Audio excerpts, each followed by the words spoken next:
And another issue that people often ask is, when we are reading Qur'an, whether inside the prayer or outside the prayer, can we like cry? Is it okay to cry? Is our salah going to be valid if we can cry? If we cry, so there are some questions that people ask. So the issue is that we always turn to what Prophet Muhammad ﷺ used to do, what the Sahaba used to do, and take the lessons from them, and we see what scholars said about it. So in the time of Prophet Muhammad ﷺ, this was mentioned in Sahih Bukhari, that Prophet Muhammad ﷺ, his eyes used to overflow with tears when he was listening to the Qur'an. And there are many examples of this. And one example is that is mentioned in the books of Hadith, is when he told Sayyidina Ibn Abbas radiallahu anhu to recite Qur'an to him. So he recited from Surah An-Nisa, verse number 41. So when he recited this this verse, he started to cry, and he said to like Hasbuk, like stop, this enough. So basically he recited this verse. It says, A'udhu billahi minash shaitanir rajim. فَكَيْفَ إِذَا جِئْنَا مِنْ كُلِّ أُمَّةٍ بِشَهِيدٍ وَجِئْنَا بِكَ عَلَى هَؤُلَاءِ شَهِيدًا.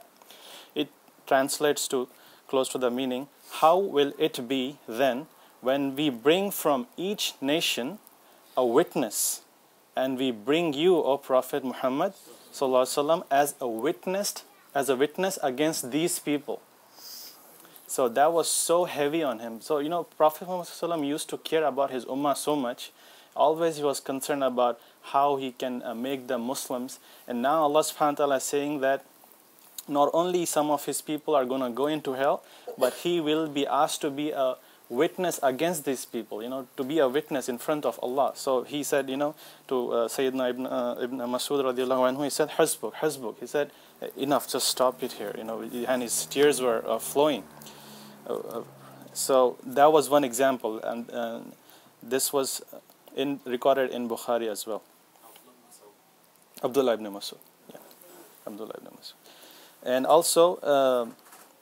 And also mentioned in this hadith in Abu Dawud, when Prophet Muhammad ﷺ, when he recites from the Qur'an, he used to cry sometimes, and his chest, it's mentioned that his chest used to emerge a crying sound, like a sound of a container, like like in a water boiling container, how it makes sound. That's how his chest used to make. So that we see again from the example of Prophet Muhammad ﷺ. And also Sayyidina Umar, we know how how tough he was on many issues and how strict he was. But when he used to lead the salah, when he used to recite Qur'an during the salah, he used to sob. He used to weep to such an extent that a person in the last row could hear his sobbing. So that was Sayyidina Umar. And if you notice, these people they are guaranteed paradise. You think they are sinful? Why are they crying? I mean, if they are crying, what about us? These people, they were forgiven. They know they are going to go into Jannah, Jahannam. They won't go. I mean, it's all about fearing Allah, fearing His punishment. You're thinking about that day of judgment when the prophets will be shaken. Today Allah subhanahu wa ta'ala is so angry at us that nobody will dare go to talk to Allah subhanahu wa ta'ala on that day except Prophet Muhammad sallallahu alaihi wasallam. We know that hadith. So that day, there are so many things that they are fearful about. So that's why the Sahaba and also Prophet Muhammad sallallahu alaihi wasallam, they used to be very concerned about their sins, about the displeasure of Allah subhanahu wa ta'ala. So another thing is that we have to keep in mind, though, that scholars say that when we are in the salah, we should not force ourselves to cry. If it comes naturally, that's okay. But forcing yourself to cry, that's not a good thing to do. But outside the salah, it is okay. You can do whatever you want, and it is encouraged that you do as well. So that's no problem with it. And but screaming and weeping loudly, this is not allowed. anytime. It has to come naturally, but you have to control. It shouldn't be like too loud. That's not from Sunnah again. And also pausing during recitation.